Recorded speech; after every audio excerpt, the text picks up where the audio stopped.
ছোট মাছ অনেকেই খেতে পছন্দ করে না, বিশেষ করে বাচ্চারা তো ছোট মাছ যদি রান্না হয় খুব বিরক্ত হয়।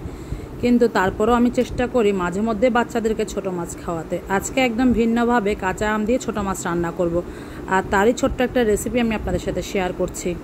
একটু ভিন্নভাবে রান্না করলে ছোট বড় সকলেই পছন্দ করে, আমার বাচ্চারাও তার ব্যতিক্রম নয়। তাই তাদেরকে খাওয়ানোর জন্য হলো আমাকে এমন সব ব্যতিক্রম বুদ্ধি বাই করতে হয়। আসসালামু আলাইকুম। আজকে কাচকি মাছ রান্না করব আম দিয়ে। তাই মাছগুলো ভালো করে ধুয়ে পরিষ্কার করে নিয়েছি। প্রথমে কিন্তু একটা একটা করে মাছ বেছে নিয়েছি, কারণ এত বেশি ময়লা ছিল। এত বেশি ময়লা কিন্তু সাধারণত থাকে না, এটা আমাদেরই কর্মের ফল। আজকে আমি এই মাছ থেকে এক মুঠের মতো প্লাস্টিক পেয়েছি শুধুমাত্র। যাই হোক, সেটা দেখালাম না, পরবর্তীতে শেয়ার করব। মাছ ধুয়ে ভালো করে পরিষ্কার করে নিয়েছি, একটা আমও কেটে নিয়েছি। এটা যদি বাজার করেছে সেদিনেরই ভিডিও ছিল, কারণ ছোট মাছ আমি ফ্রিজে রাখি না। মাছগুলো আনার পরে আমি তাড়াতাড়ি করে মাছগুলো ধুয়ে পরিষ্কার করে নিয়েছি, কারণ আমার বড় ছেলে আবার মাদ্রাসাতে চলে যাবে। আর তাকে যদি আমি খাইয়ে না দিই সে একদমই খাবে না। সে একদম সুযোগ খোঁজে যেন ছোট মাছ তাকে খেতে না হয়। আমি যদি খাইয়ে দিই তাহলে তো সে পার পাবে না, তাই সে সুযোগ খোঁজে যেন ছোট মাছ যেদিন রান্না হবে সে কোনো মতো অন্য কিছু দিয়ে খেয়ে উঠতে পারে। কিন্তু সেই সুযোগ আমি তাকে দেই না, কারণ ছোট মাছ তো শরীরে অনেক বেশি দরকার। আর যেহেতু ওর চোখেরও সমস্যা আছে, তাই ওকে ছোট মাছটা আমি যেভাবে হোক খাওয়ানোর চেষ্টা করি। প্রথমে তেল গরম করে ভালো করে পেঁয়াজ ভেজে নিয়েছি, তারপরে দিয়েছি সামান্য একটু রসুন বাটা, কাঁচা মরিচ কুচি, তারপরে শুকনা মশলা, হলুদ মরিচ জিরা ধনিয়ার গুঁড়াগুলো দিয়ে ভালো করে 1 চামচের মতো পানি দিয়ে মশলাটা কষিয়ে নিচ্ছি। এরপরে দিয়ে দিচ্ছি একটা টমেটো দিয়ে আবারও ভালো করে একটু মিশিয়ে নিব। আজকে ভেবেছিলাম প্রথমে টমেটো দিব না, পরে ভাবলাম আচ্ছা যখন একটা দিয়ে দেই। টমেটোটা সবজির মতো কাজ করবে আর টকের কাজটা করবে আমে। এখনকার টমেটোটা টক ভাবটা নেই।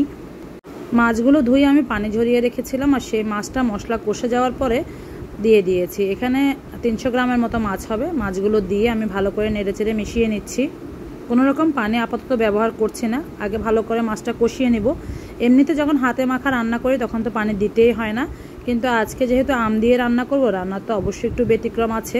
তো ভালো করে মশলার সাথে মাছটা মিশিয়ে নিলাম। আর এই যে এখন 1 টেবিল চামচের মতো আমি পানি দিয়ে নিয়েছি, যেন মাছটা মশলার সাথে খুব ভালো করে মিশে যায়। সাথে যেহেতু আমি আমগুলো দিব, আর আমগুলো কাঁচা আম, যেন ওই পানি দিয়ে আমগুলো সিদ্ধ হয়ে যায়, সেজন্য আমি সামান্য একটু পানি দিয়ে ঢাকনা দিয়ে ঢেকে রেখে দিয়েছি। এই যে আমগুলো সিদ্ধ হয়ে গিয়েছে, কালার চেঞ্জ হয়ে গিয়েছে। আর এখন মাছের সাথে আমি আমগুলো মিশিয়ে নিচ্ছি। দেখতে পাচ্ছেন কোনো রকম পানি কিন্তু মাছের মধ্যে নেই, একদম তেল বের হয়ে গিয়েছে মাছ থেকে। এই মাছ আপনি ছোট বড় সবাইকে খাওয়াতে পারবেন, সবাই মজা করে খাবে। যেসব বাচ্চারা ছোট মাছ পছন্দ করে না তাদেরকেও আপনি খাওয়াতে পারবেন, এতটা সুস্বাদু হয়েছে এই মাছটা। সামান্য একটু ধনিয়া পাতা কেটে উপর দিয়ে ছড়িয়ে দিয়েছি, সাথে 2-3টা কাঁচা মরিচও ফালি দিয়ে দিয়েছি আবারও দেখতে সুন্দর লাগার জন্য। একটা বাটিতে বেড়ে নিয়েছি, দেখতে পাচ্ছেন কতটা সুন্দর লাগছে। সুন্দর যতটুকু না লাগছে তার থেকে কয়েক গুণ বেশি সুস্বাদু ছিল এই মাছ। বিশ্বাস করবেন কিনা জানি না, তার জন্য বলবো একবার রান্না করে এভাবে কাচকি মাছ খেয়ে দেখবেন, স্বাদ আজীবন মনে থাকবে।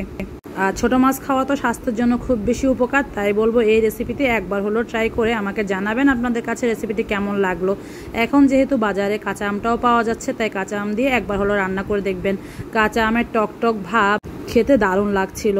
সাথে ছোট মাছের যে একটা আষ্টে গন্ধ থাকে, সেই গন্ধটাও চলে যায় এভাবে রান্না করলে।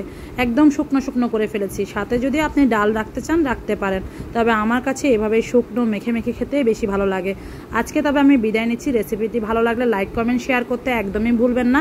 দেখা হবে পরবর্তী কোনো ঘরোয়া রেসিপি নিয়ে। সে পর্যন্ত সবাই ভালো থাকবেন। আল্লাহ হাফেজ। আসসালামু আলাইকুম।